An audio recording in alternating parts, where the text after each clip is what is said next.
เสร็จแล้วค่ะอาหารประจำวันของลุงวอฟนะคะหน้าตาก็จะประมาณนี้นะคะเพื่อนๆจ๋านะคะ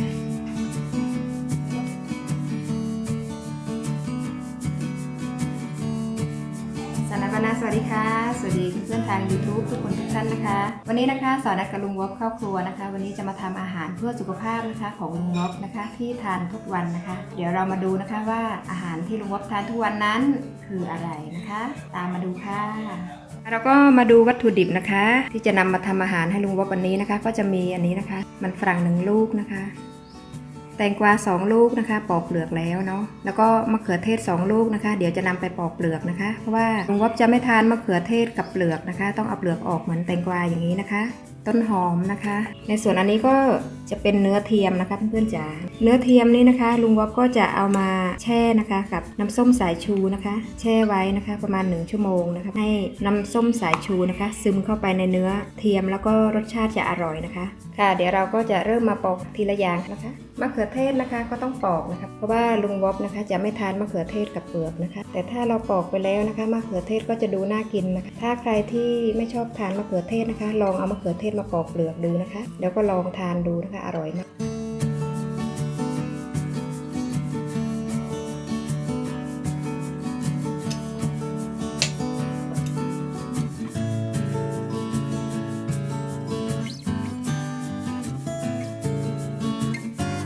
ปอกไปแล้วก็จะสวยงามน่าทานนะคะเพื่อนจ๋ามันฝรั่งก็ปอกเช่นกันนะคะ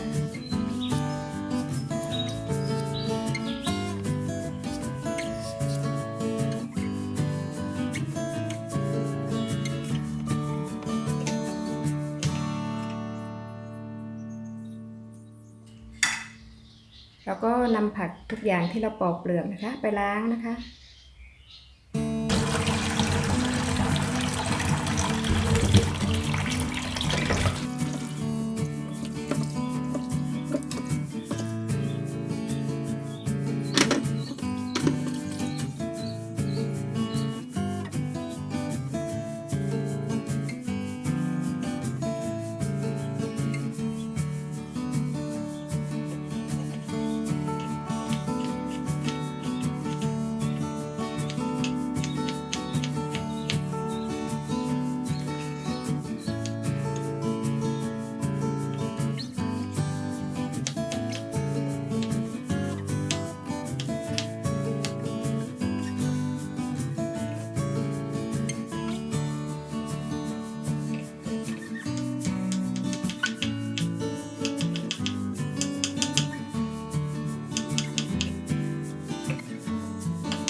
ค่ะขั้นตอนในการหั่นมะเขือเทศนะคะแล้วก็แตงกวาเนาะ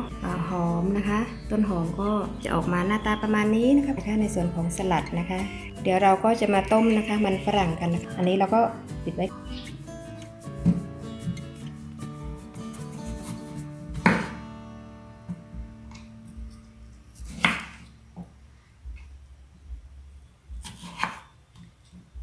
ตัดเป็น4 ชิ้นนะคะจะนำไปต้มนะคะจะได้สุกเร็วๆนะคะสำหรับมันฝรั่งนะคะเดี๋ยวเราไปต้มมันฝรั่งกันค่ะเอาน้ำใส่หม้อนะคะแล้วเราก็เปิดแก๊สนะคะพอน้ำเดือดแล้วนะคะเราก็จะมาใส่เกลือนะคะใส่เกลือไปประมาณ1 ช้อนนะคะเราก็ใส่มันฝรั่งไปต้มค่ะ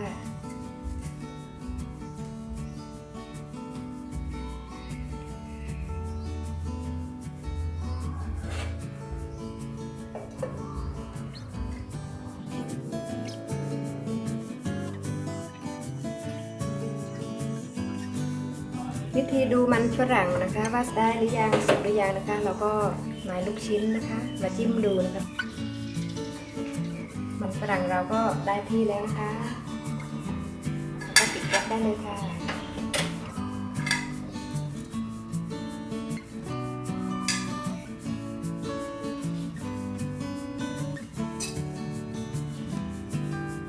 ค่ะเพื่อนๆคะมันฝรั่งเราก็สุกแล้วนะคะสลัดเราก็เสร็จเรียบร้อยแล้วนะคะเดี๋ยวขั้นตอนต่อไปนะคะเราจะมาปรุงสลัดกันนะคะและตามด้วยพาสต้าค่ะนี้จะเป็นขั้นตอนที่ลุงวอบเป็นคนทำนะคะเพื่อนๆจ๋าลุงวอบจะมาทำอาหารให้เราชมนะคะอาหารจานโปรดนะคะ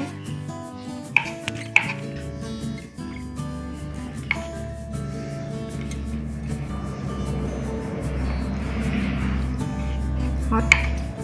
Warm. it's just ready to cook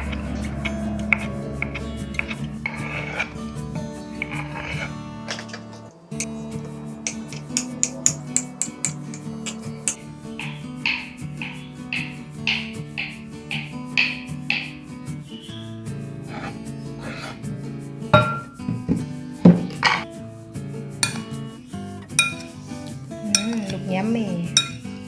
หน้าตาก็จะประมาณนี้นะครับแล้วก็ใส่เกลือลงไปนะคะ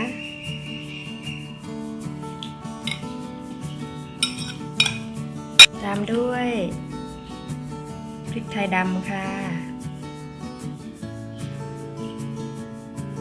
พริกไทยขาวค่ะ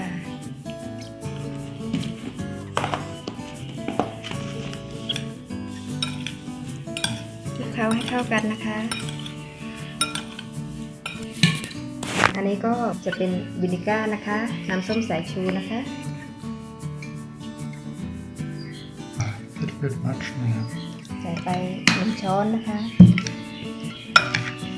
โอลิฟออยล์นะคะ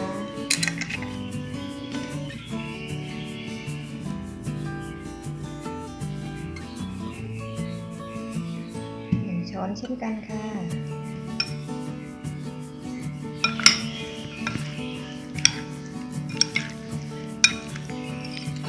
หน้าตาสลัดของมือก็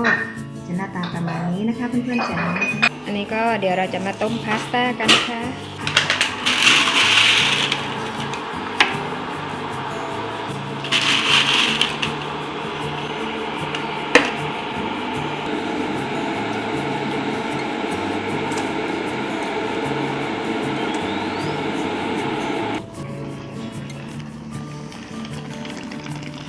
Pickled bits.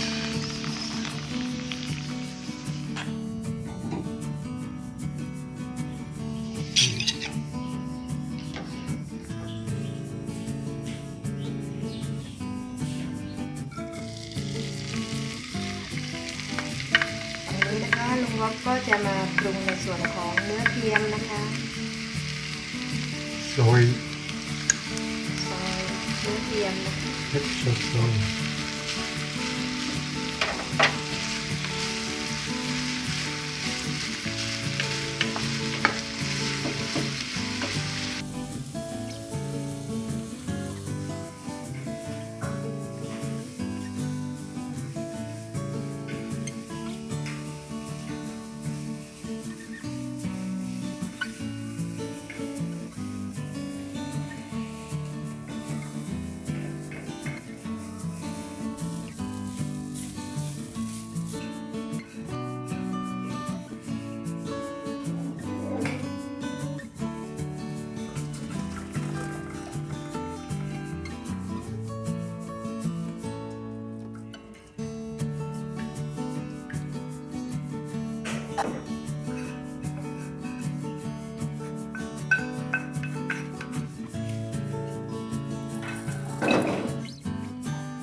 เสร็จแล้วค่ะอาหารประจำวันของลุงวอฟนะคะ หน้าตาก็จะประมาณนี้นะคะเพื่อนๆจ๋านะคะลุงวอฟจะทานอาหารนะคะ1 มื้อนะคะต่อวันนะคะ